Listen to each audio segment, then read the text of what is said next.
Hello and welcome to NCERT zone. आज की इस वीडियो में हम बात करेंगे इकोनॉमिक्स की। चाहे वो कोई भी एग्ज़ाम हो, चाहे स्टेट पीसीएस हो, चाहे एसआई का एग्ज़ाम हो, चाहे एसएससी का एग्ज़ाम हो, चाहे बैंकिंग का एग्ज़ाम हो, कोई भी एग्ज़ाम हो, उसमें इकोनॉमिक्स से कहीं ना कहीं क्वेश्चंस पूछे जाते हैं और अब अच्छे क्वेश्चंस फ्रेम होने लग गए हैं। लेकिन कहीं ना कहीं हम इकोनॉमिक्स को इतना ज़्यादा तवज्जो नहीं देते हैं जितना हम बाकी जीएस के पोर्शंस को देते हैं। तो हमें ऐसा नहीं करना है, हमें सब कुछ लेकर चलना है। सीजीएल की हमारी जीएस की वो चल रही है, सीरीज़ चल रही है, जिसमें हमने बहुत सारे वीडियोस शुरू कर दिए हैं करने। हमने हिस्ट्री किए थे, हमने स्टैटिक्स से भी करना शुरू कर दिया है। आज के वीडियो में हम बात करेंगे इकोनॉमिक्स से। इकोनॉमिक्स में जो सबसे पहला टॉपिक हम कवर कर रहे हैं वो है इकोनॉमिक टर्मिनोलॉजीज़। इकोनॉमिक्स से रिलेटेड जितने भी टर्म्स हैं ना, हम उसको इसमें समझेंगे। क्लियर है? तो हम इसमें क्या करेंगे, बहुत ही आराम से धीरे धीरे बिल्कुल प्यार से समझते चलेंगे और ए से लेकर के जेड तक जितने भी टर्म्स आते हैं ना, उस सब को कवर करेंगे।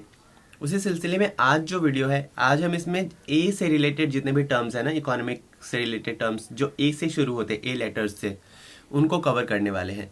ठीक है?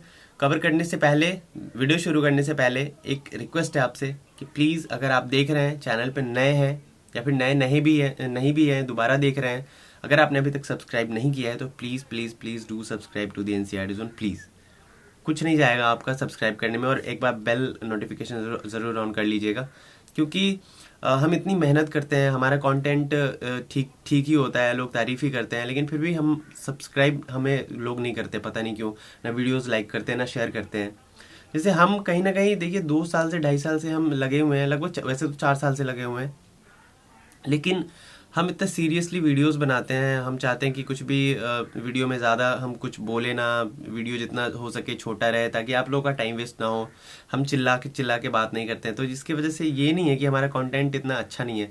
हमारी कंटेंट बहुत सारे चैनल से कहीं ना कहीं ठीक ही है, लेकिन हाँ, हम उस तरीके से इतना ज़्यादा प्रमोट नहीं करते हैं, या इतना ज़्यादा हम फोर्स नहीं करते कि आप हमें लाइक करिए, सब्सक्राइब करिए, नहीं तो जल नहीं पीऊँगा, फलाना नहीं करूँगा, ये नहीं करूँगा।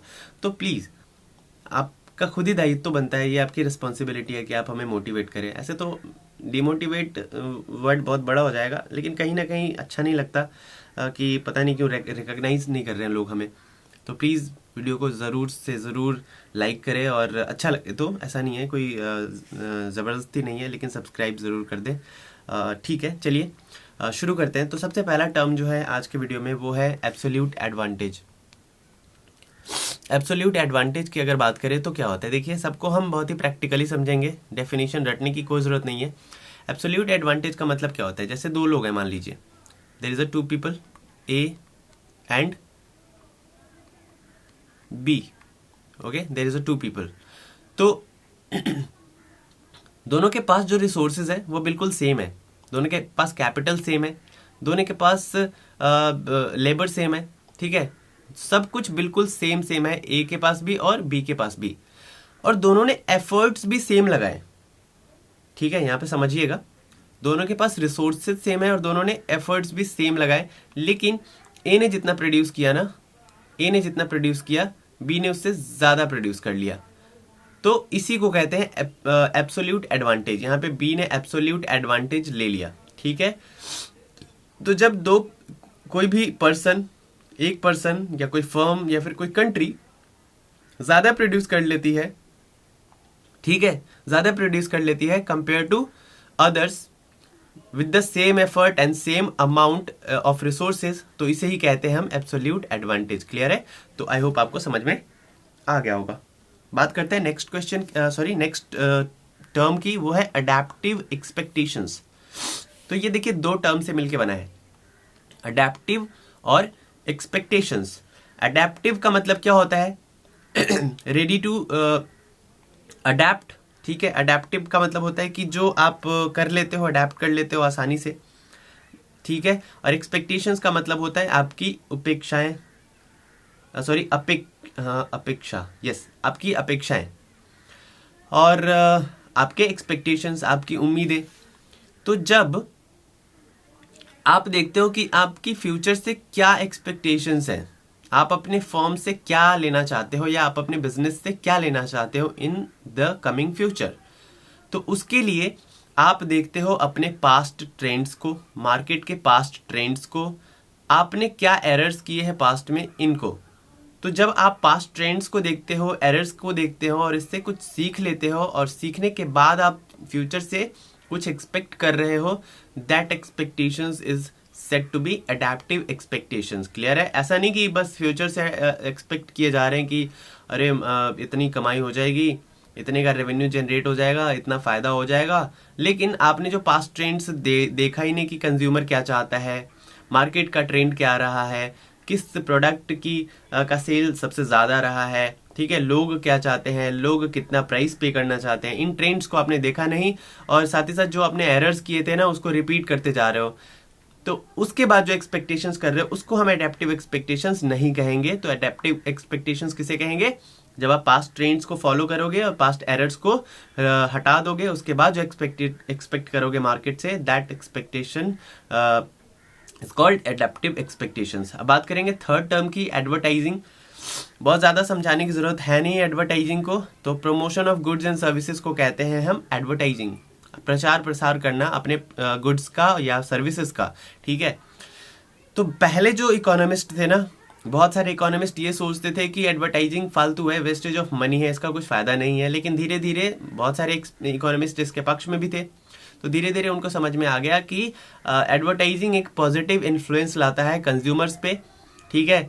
आप देखिए, आप खुद ही एग्जांपल ले लीजिए, आप टीवी देखते हो, मैच देखते हो, उसके दौरान बहुत सारे एड्स आते हैं, तो कहीं ना कहीं आप उससे इन्फ्लुएंस हो जाते हो, और आप जब मोबाइल खरीदने जाते हो या फिर कुछ भी खरीदने जाते हो, तो आप एक को कहीं ना कहीं वो क्लिक कर जाता है कि अरे ये ब्रांड को मैंने तो कहीं देखा था और ये लगता है अच्छा ब्रांड है, क्योंकि आप उसको 1000 बार देख चुके होते हो टीवी स्क्रीन पे या मोबाइल पे, ठीक है। तो एडवर्टाइजिंग का ये फायदा होता है। तो एडवर्टाइजिंग का क्या मतलब हुआ, समझ में आ गया होगा।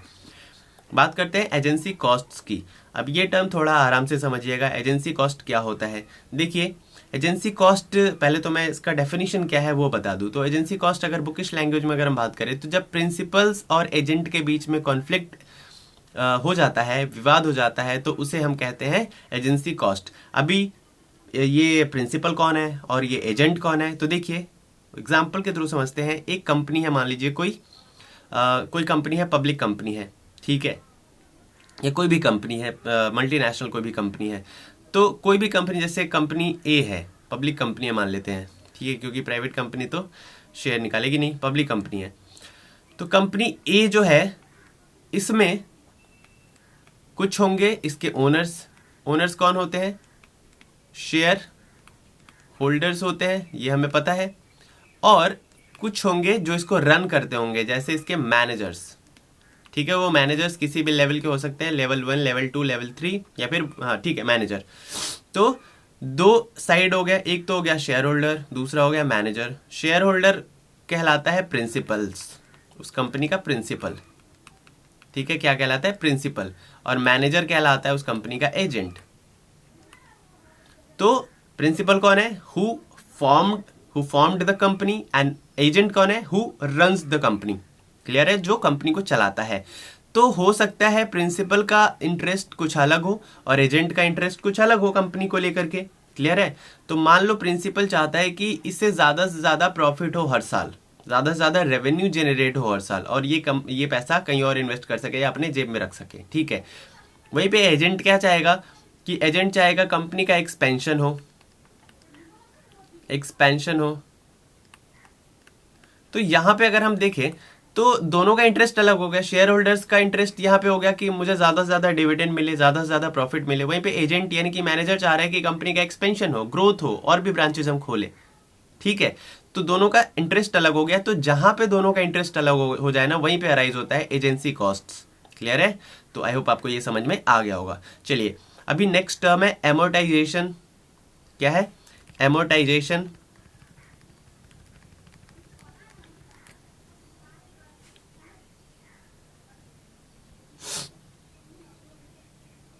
एमोर्टाइजेशन क्या होता है? देखिए, एक होता है डेप्रिसिएशन, उसी की तरह है एमोर्टाइजेशन। डेप्रिसिएशन के ही तरह है एमोर्टाइजेशन। डेप्रिसिएशन कहाँ लगता है हमें पता है। डेप्रिसिएशन जो हम लगाते हैं वो लगाते हैं कैसे? जो हमारे टैंजिबल एसेट्स है, जो हमारे टैंजिबल एसेट्स है, जैसे कोई मशीनरी हो गई, कोई प्लांट हो गया, क्लियर है, कोई मोटरसाइकिल हो गई, तो ये सब हमारे टेंजिबल एसेट्स है, इन पे लगता है डेप्रिसिएशन, क्योंकि राइट ऑफ करना होता है इसके हर साल इसके कुछ कुछ पोर्शन को, ठीक है। उसी तरीके से एमोटाइजेशन भी इज लाइक अ डेप्रिसिएशन, लेकिन एमोटाइजेशन जो डेप्रिशिएट करता है वो किसको करता है, वो नॉन टेंजिबल या इनटेंजिबल एसेट्स को करता है। किसको करता है, इनटेंजिबल एसेट्स को करता है। अब इनटेंजिबल एसेट्स क्या हो जाएंगे, जैसे गुडविल। तो इनटेंजिबल एसेट्स क्यों को भी डेप्रिसिएट करना क्यों जरूरी है, क्योंकि ये दिखता तो है नहीं, जी हाँ दिखता तो नहीं है, लेकिन जो गुडविल का अमाउंट है ना, मान लीजिए जो इनटेंजिबल एसेट्स का अमाउंट है वो भी किसी भी कंपनी के बैलेंस शीट के एसेट साइड में शो होती है, जिससे क्या होता है, कंपनी का जो एसेट साइड है वो ज्यादा दिखाई देता है, यानी कि वो एक टैक्सेबल इनकम का पार्ट बन जाता है। और टैक्सेबल इनकम जितना ज्यादा रहेगा कंपनी को उतना ज्यादा टैक्स पे करना पड़ेगा, ठीक है। इसीलिए हर साल जो इनटेंजिबल एसेट्स है ना उनको भी डेप्रिशिएट करना पड़ता है, ताकि जो टैक्स का अमाउंट है वो कम देना पड़े, ठीक है। इसी डेप्रिसिएशन को, इनटेंजिबल एसेट्स के डेप्रिसिएशन को हम क्या कहते हैं, एमोर्टाइजेशन कहते हैं। आई होप आपको अब समझ में आ गया होगा, क्लियर है। तो टेंजिबल एसेट्स को जब डेप्रिशिएट करोगे that is called depreciation, and जब आप इनटेंजिबल एसेट्स को डेप्रिशिएट करोगे that is called amortisation, clear है। चलिए अभी बात करते हैं एप्रिसिएशन की। तो डेप्रिसिएशन का उल्टा एप्रिसिएशन, यानी कि जब किसी एसेट्स के वैल्यू में गिरावट आए उसे डेप्रिसिएशन कहेंगे, लेकिन जब किसी वैल्यू एसेट्स के वैल्यू में बढ़ोतरी हो जाए, इंक्रीमेंट आ जाए, उसको एप्रिसिएशन कहेंगे। अभी देखिए ये ऐसी कौन सी एसेट्स है जो डेप्रिशिएट ना होकर के एप्रिशिएट होती है, तो होती है जैसे वैल्यू ऑफ करेंसी। किसी भी कंट्री की वैल्यू ऑफ करेंसी एप्रिशिएट भी तो होती है ना, ठीक है। तो आई होप आपको समझ में आ गया होगा। अभी नेक्स्ट टर्म है हमारा आर्बिट्रेज। क्या है, आर्बिट्रेज। अभी आर्बिट्रेज क्या होता है, देखिए किसी भी एसेट को एक मार्केट से खरीद करके उसी आइडेंटिकल एसेट को दूसरे मार्केट में बेच देना हायर प्राइस पे, ये कहलाता है आर्बिट्रेज। क्या कहलाता है, आर्बिट्रेज, क्लियर है। जैसे एग्जांपल यहां पे है कि कोई भी आपने शेयर खरीद लिया लंदन स्टॉक एक्सचेंज से, shares in A company listed in both London, कोई भी कंपनी है, ठीक है, जिसने दोनों स्टॉक एक्सचेंज में अपना कंपनी को लिस्ट कराया हुआ है, जैसे लंदन स्टॉक एक्सचेंज में भी और न्यूयॉर्क स्टॉक एक्सचेंज में भी, ठीक है। तो हो सकता है लंदन स्टॉक एक्सचेंज में उस कंपनी के शेयर का प्राइस कम रहा हो, वहां से आपने खरीद लिया, और न्यूयॉर्क में उसी कंपनी के शेयर का प्राइस ज्यादा रहा हो, उसमें आपने बेच दिया, तो इसी को कहेंगे आर्बिट्रेज, क्लियर है। चलिए बात करेंगे अब हम नेक्स्ट क्वेश्चन की, नेक्स्ट टर्म की। नेक्स्ट टर्म है एसेट्स। एसेट्स क्या होता है, तो एसेट्स मतलब संपत्ति होती है, ठीक है। ये ऐसी वस्तुएं हैं जिसमें अर्निंग पावर होती है, जो ओनर को कुछ वैल्यू देता है, ठीक है, उसी को कहते हैं हम एसेट्स। जैसे क्या क्या हो गया, जैसे मशीनरी हो गई, जैसे कोई प्लांट हो गया, जैसे कोई बिल्डिंग हो गई, लैंड हो गया, ये सब एसेट्स होते हैं, क्लियर है। चलिए उसके बाद है उसके बाद कुछ नहीं है, ये शायद गलती से कुछ आ गया है, इसको हम हटा देंगे।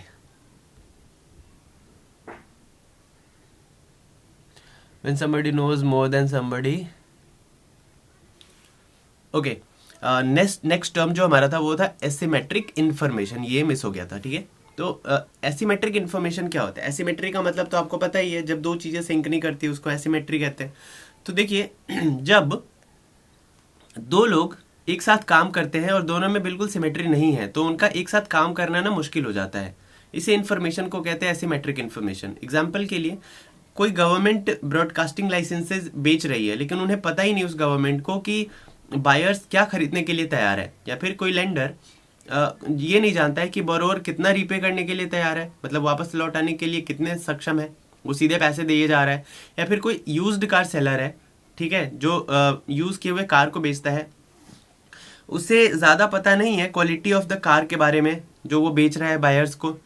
तो ऐसे इन्फॉर्मेशन एसिमेट्रिक इन्फॉर्मेशन बोले जाते हैं, और ऐसे सिचुएशन में काम करना काफी मुश्किल हो जाता है। बात करते हैं नेक्स्ट टर्म की। नेक्स्ट टर्म है एसिमेट्रिक शॉक। ठीक है, एसिमेट्रिक शॉक।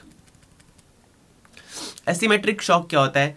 कोई जब कुछ अनएक्सपेक्टेड हो जाता है happen, when something unexpected happens, तो उस अफेक्ट को जब वो किसी एक इकोनॉमी को या किसी इकोनॉमी के एक पार्ट को अफेक्ट करती है और बाकियों को नहीं करती है, तो ऐसे शॉक को कहते हैं एसिमेट्रिक शॉक। मान लीजिए कुछ गड़बड़ हो गई, तो इकोनॉमी के एक पार्ट को उसने वो कर दिया, तबाह कर दिया, बाकी पर कोई फर्क नहीं पड़ा। इकोनॉमी का एक पार्ट कहने का मतलब है कि किसी एक बिजनेस को, किसी एक इंडिविजुअल बिजनेस को उसने टारगेट कर लिया, तो उसके साथ तो बुरा हो गया, बाकी किस को कुछ फर्क नहीं पड़ा। तो ऐसे को कहते हैं एसिमेट्रिक शॉक, यानी कि शॉक सबको नहीं लगना, किसी पर्टिकुलर बिजनेस को या पर्टिकुलर फर्म को लगना। ठीक है, एसिमेट्रिक शॉक कहते हैं। उसके बाद ऑक्शन है, यहाँ पे ऑक्शन था, मिस हो गया। ऑक्शन, ऑक्शन किसे कहते हैं? तो देखिए, ऑक्शन एक प्रोसेस होता है जिसमें बाइंग एंड सेलिंग होती है गुड्स एंड सर्विसेज की। तो जब आप बाय करते हो ना, तो आप देखते हो कि जो बिड है वो कम से कम बिड लगी हो, और जब आप सेल करते हो तो जो सबसे ज्यादा हायर बिडर होता है ना, आप उसको सेल कर देते हो। तो इसी प्रोसेस को कहते हैं ऑक्शन। तो यहाँ पे ए से रिलेटेड जितने भी टर्म्स है ना, हमने कंप्लीट कर लिया है। अगले वीडियो में हम बात करेंगे बी से रिलेटेड टर्म्स की, और ऐसे ही जी तक हम जाएंगे, यानी कि जेड तक हम जाएंगे। तो बस that's it for today's video. मिलते हैं नेक्स्ट वीडियो में अगले टॉपिक के साथ। तब तक देखते रहिए एनसीईआरटी जान को। फिर से एक बार रिक्वेस्ट है, सब्सक्राइब कर दीजिए, लाइक करिए, कमेंट जरूर करिए और शेयर करिए दोस्तों के साथ। Thank you very much for watching this video. Bye bye, goodbye bye and take care.